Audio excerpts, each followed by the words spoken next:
Si tu aimes le gaming, n'hésite pas à rejoindre ma chaîne Twitch, le lien dans la description. Salut les amis, j'espère que vous allez bien. Il est temps de parler de Dragon Ball Super, notamment avec le chapitre 76, et il y a des choses à dire au travers de cette review. Mais juste avant, si vous souhaitez avoir encore plus d'actualité sur l'œuvre de Dragon Ball, que ce soit Dragon Ball, Dragon Ball Z ou Dragon Ball Super, n'hésitez pas à rejoindre mon serveur Discord Manga News.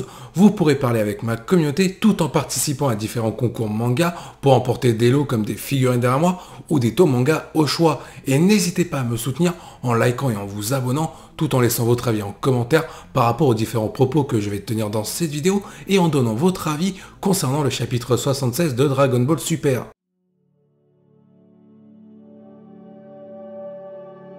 Commençons par faire un petit récapitulatif de ce qui s'est passé dans ce chapitre 76, notamment la reprise du combat entre Vegeta en mode super ultra égo, c'est comme vous voulez, ultra égo, égoïsme, tout ce que vous voulez, face à un Granola qui lui est toujours dominateur dans son combat, et on peut le dire, il met la pâtée face à Vegeta.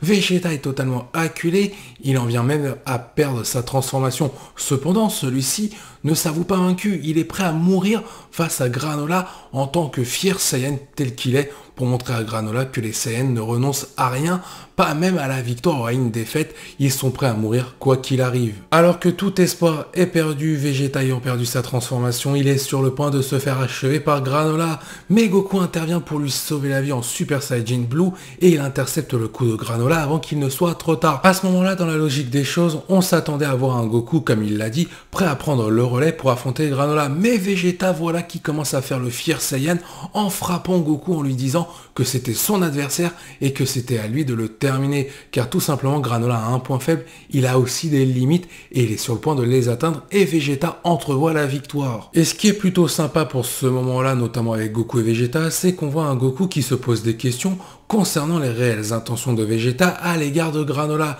et Goku accepte que Vegeta affronte Granola, mais à une seule condition, que Vegeta ne meurt pas. À la suite de ça, Vegeta repart à l'assaut face à Granola. En créant la surprise, il est capable encore une fois de se transformer en Ultra Ego. Granola pendant un court instant est dominé par Vegeta, mais il reprend très vite le dessus, notamment sur le prince des Saiyans. Et Vegeta n'a plus que d'autre choix de tenter un sacrifice, notamment par rapport à Granola, qui lui est prêt à mourir en tuant Vegeta, et Goku voit la catastrophe arriver. Non seulement tout le monde peut y passer, et Goku essaye de comprendre pourquoi Granola fait ça, et surtout pourquoi Vegeta agit-il ainsi. Goku essaye de stopper l'inévitable, mais Granola est décidé, et Vegeta est décidé à se sacrifier en tant que Saiyan par rapport à ce qu'il est, afin de montrer à Granola qu'il resterait le Saiyan tel qu'il est. Cependant, Vegeta nous gratifie d'une petite phrase qui fait plaisir. Il dit clairement qu'en gros le Seigneur Beerus ne pourra pas aller contre sa volonté. Vegeta n'arrive pas à redevenir l'être insensible qu'il était autrefois. Vegeta a changé. Alors qu'on a failli assister à un drame mortel, on a l'intervention du vieux Namek ami avec Granola, Moneto, pour dire à Granola la vérité sur l'histoire de la fin du peuple des Céréaliens par les Saiyans. En réalité, il n'y a pas eu que des Saiyans méchants, il y en a eu des gentils, dont un qui leur a sauvé la vie, qui se nomme Bardock, il y a 40 ans. Et au passage, quand Moneto a tenté de rejoindre le champ de bataille, il a fait un peu un parallèle avec le visage de Goku par rapport à celui de Bardock.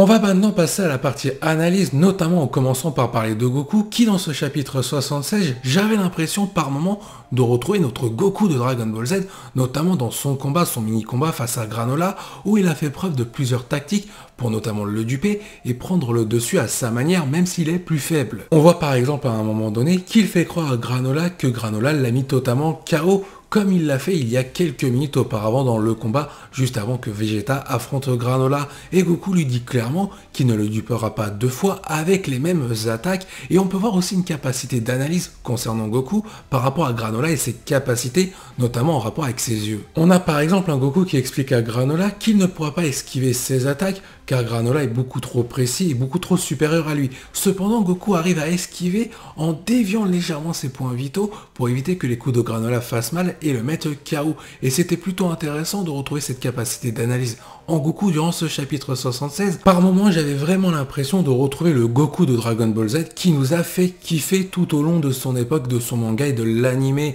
Mais par contre, il y a eu un petit bémol concernant le développement de Goku, c'est en fin de chapitre 76. À quel moment il ne peut pas intervenir pour stopper Granola dans son attaque envers Vegeta? Il a dû attendre l'intervention de Moneto pour prendre par surprise Granola. J'ai trouvé ça un petit peu bizarre, cependant il fallait mettre en avant l'intervention de Moneto et notamment la révélation qu'il devait faire à la fois à Vegeta, à Goku, mais aussi à Granola. Je vais rajouter aussi une petite remarque, notamment quand Goku propose à Vegeta de se battre en 2 contre 1 face à Granola. Il est vrai que dans la personnalité Saiyan de Goku, et même dans les Saiyans en général, ils sont plutôt destinés à se battre en 1v1 par rapport à n'importe quel type d'adversaire, même s'il est supérieur.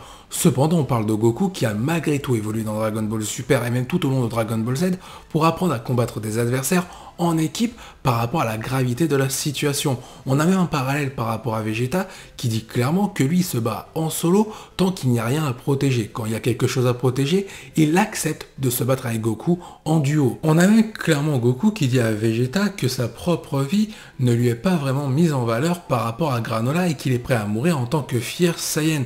Ça montre un petit peu l'opposition en termes de mentalité par rapport à Goku, mais aussi Vegeta.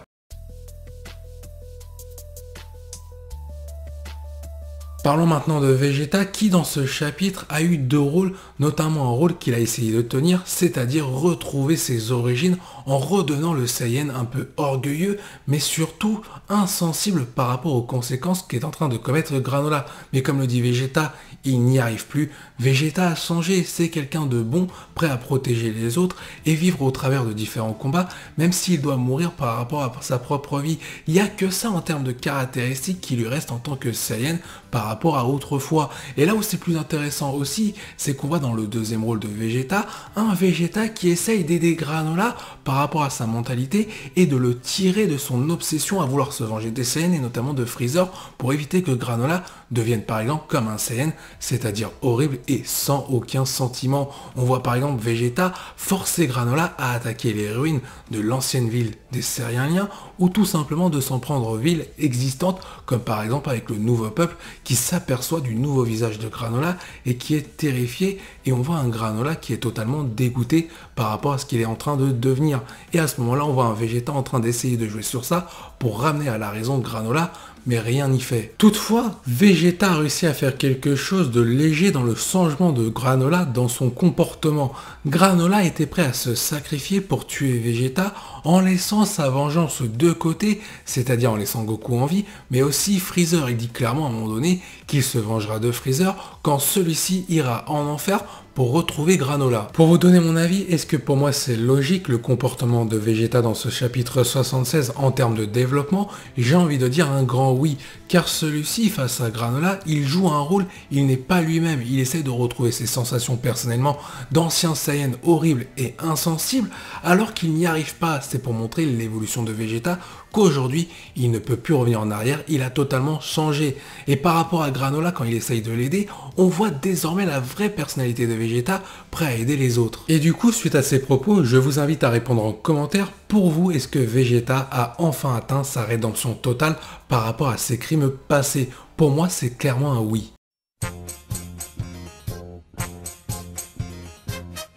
Bien évidemment, après avoir parlé de Goku et de Vegeta, on va parler de leur adversaire, notamment Granola, qui est tout simplement en train de péter un boulon dans ce chapitre 76 par rapport à son obsession de se venger de Freezer, mais aussi des Saiyans qui se trouvent face à lui, Goku et Vegeta.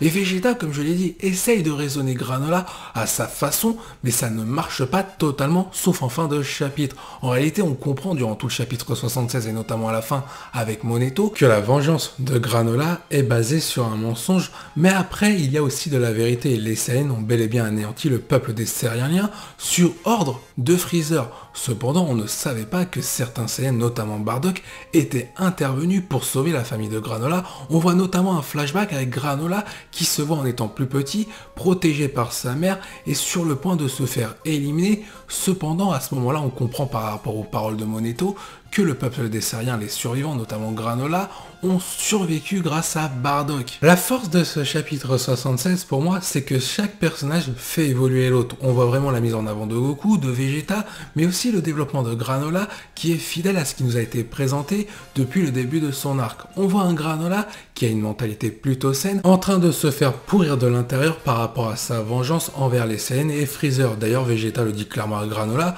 ce qui a donc de faire péter un boulon à Granola. Malgré tout, comme on l'a vu à la fin du chapitre 76, Granola n'est pas totalement perdu par rapport à sa vengeance car Moneto semble avoir réussi à le raisonner par rapport à la révélation autour de Bardock.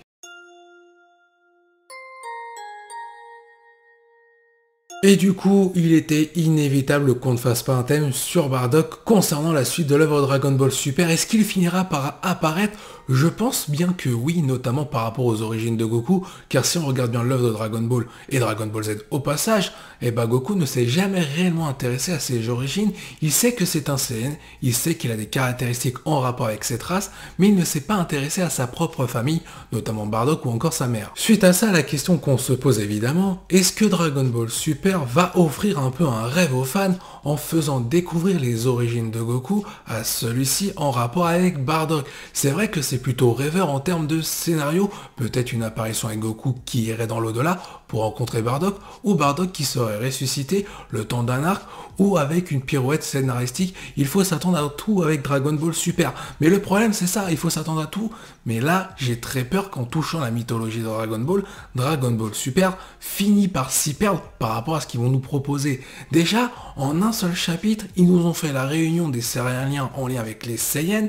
On a un lien aussi avec Freezer par rapport aux Saiyans, mais aussi aux Saiyans. On a un Namek également dans ce chapitre 76 et dans l'arc, en rapport avec Freezer, ainsi que les Saiyans, notamment Vegeta qui avait commis des crimes avec les Namek. Donc tout est relié dans ce chapitre par rapport aux événements passés qui se sont produits dans Dragon Ball Z. Est-ce qu'ils vont réussir à faire quelque chose de très bien Dragon Ball Super? Sincèrement, par rapport à tout ce qu'ils nous ont proposé, j'ai quand même très peur. Est-ce qu'ils vont réussir à tenir de la cohérence? Ça aussi, il faudra voir le développement des personnages. Là, sur ce chapitre, ils nous ont prouvé qu'ils en étaient capables, notamment avec Goku qu'on a retrouvé, Vegeta qui était fidèle à lui-même pour moi, et Granola qui était respecté par rapport à son caractère et notamment ses ambitions à vouloir se venger.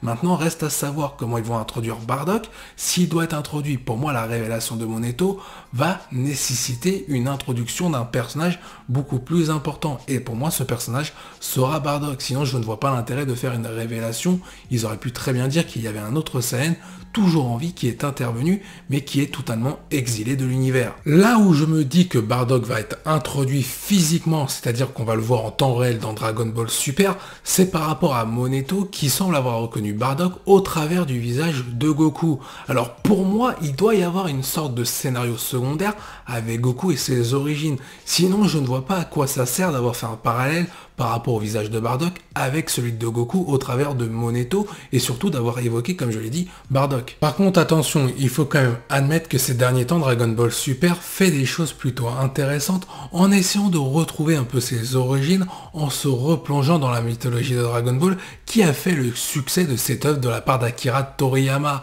On voit notamment le lien avec les Saiyans, les Namek, c'est plutôt intéressant. Maintenant, on espère tous que ce sera bien amené, bien développé et surtout bien réalisé au niveau du manga, mais aussi quand l'anime le réadaptera. Ensuite, on sent une volonté de la part d'Akira Toriyama et de Toyotaro de vraiment développer les liens du sang de Goku en rapport avec Bardock en prenant quelques éléments qu'on avait pu apercevoir dans le film Broly concernant Bardock.